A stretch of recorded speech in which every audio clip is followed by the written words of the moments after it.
Representation of people ஆக்டில் மிகவும் அருமையாக ஸ்டாட்டுட்டரி லா, அதாவது சட்ட வடிவங்கள் இருக்கின்றன. ஆனால் எவன் போய் பிடிச்சி கொடுத்துட்டு இருப்பான்?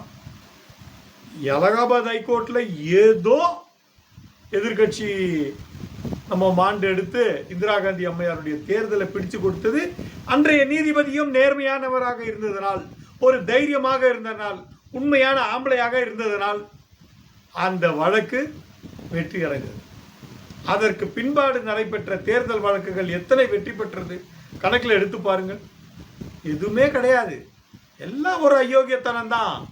எதை பற்றியும் கவலாது. அவன் வயிறு நிறையணும், அவன் கூட்டம் வயிறு நிறையணும், அவன் சுகபோகமாக வாழணும். ஆனால் படுத்த 6 அடின்றதை மறந்துட்டான். இப்படிதான் நடந்து கொண்டிருக்கின்றன. தேர்தல்கள் அயோக்கியத்தனமாக தான் இருக்கின்றன. ஜனநாயக முறைப்படி இல்லை. நிரந்தர சின்னங்கள் எதுக்கு? அன்னைக்கு 65 68 நீ ரைட்டு சரி, அன்னைக்கு படிக்காதவர்கள் இருந்தார்கள், அவர்களுக்கு நிரந்தர சின்னங்களை கொடுக்க வேண்டும். அந்த சின்னத்தை கொண்டுதான் அவர்கள் வாக்களிக்க வேண்டும். இன்றைக்கு படித்தவர்கள் 80-90% இந்தியாவில் படித்தவர்கள் என்று லிட்ரேட்ஸ் என்று சொல்லக்கூடிய மார்த்தட்டி கொள்ளும் அரசுகள் ஏன் இந்த சின்னத்தை இப்படி வைத்துக் கொண்டிருக்கின்றன? இன்றைக்கு அந்தந்த வேட்பாளர்களுடைய படங்கள் கூட கொண்டு வந்து விட்டோம். அதை முறையை மாற்ற வேண்டாமா? ஆனால் செய்யாது. ஏன்னா தேர்தலில் அவ்வளோ ஆற்றுழியம் செய்வதற்கு என்னென்ன வழிகள் வசதிகள் இருக்கோ அதையெல்லாம் கடைபிடித்து கொண்டு இருக்கோம். வாக்காளர் பட்டியலை இந்த பதிவு பெற்று ரெக்கக்னைஸ்டு பார்ட்டிஸ் என்ன ரெக்கக்னைஸ்? ஜனநாயக முறைப்படி. ஜனநாயகத்தில் அனைவருக்கும் சமம்.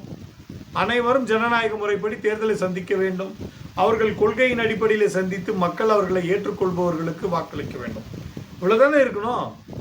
ஆனால் அதுக்கு ஒரு பிரிவினை ஏற்படுத்தி நீ ரெக்கக்னைஸ், நீ அன்ரெக்கக்னைஸ்ட் அப்படின்னு சொல்லி அந்த ரெக்கக்னைஸ் பார்ட்டிக்கு அத்தனை வாக்காளர் பட்டியலை இலவசமாக வழங்குகிறது தேர்தல் ஆணையம். ஆனால் இங்கே அன்ரெக்கக்னைஸ் பார்ட்டிஸ்க்கு நீ காசு கொடுத்தாதான் அவனுக்கு கொடுப்பேன். நீ எங்கன்னா பிச்சை அடி இல்லை கொள்ளடி, காசு கொடு. ஸோ லஞ்சமும் ஊழலும் பெருக்கெடுத்து இந்த நாட்டிலே குற்றவாளிகளை கொண்ட அரசியல் அமைப்பு உருவாகுவதற்கு முதற் காரணம் தேர்தல் ஆணையம். சட்டங்கள் தேர்தல் ஜனநாயக முறைப்படி இல்லாததுதான் காரணம். இதற்கு அரசியல் அமைப்பு 324 அதிக பவரை கொடுத்திருக்கிறது தேர்தல் ஆணையத்தில். ஆனால் செயல்படுத்துவதில்லை. தேசிய மக்கள் சக்தி கட்சி ஆதார் கார்டையும் வாக்காளர் அட்டையும் இணைக்க வேண்டும் என்று ஒரு வழக்கு தொடுத்தது. அது இன்னும் தூங்கிக்கிட்டு. இதனுடைய நோக்கம் என்ன தெரியுங்களா? ஆதார் கார்டு என்னமோ ஒரு இது இல்லை. ஆதார் கார்டை போட்டிங்கன்னா you can have finger thumb impression. அப்போது வீட்டில் இருந்துட்டு கூட சாஃப்ட்வேர் இருக்குது. நீங்கள் தம்ப் இம்ப்ரெஷனில் ஓடிபியில் வச்சு நீங்கள் ஓட்டு போடலாம். அப்போது ஓட்டு போடுவதற்கு நீங்கள் இந்தியாவில் எங்கே இருந்தாலும் ஓட்டு போடலாம். இந்த முறையை கடைபிடித்து ஒரு 100% ஓட்டை அச்சீவ் பண்ண முடியும் தேர்தல் ஆணையம். நேர்மையான தேர்தலை நடத்த முடியும்.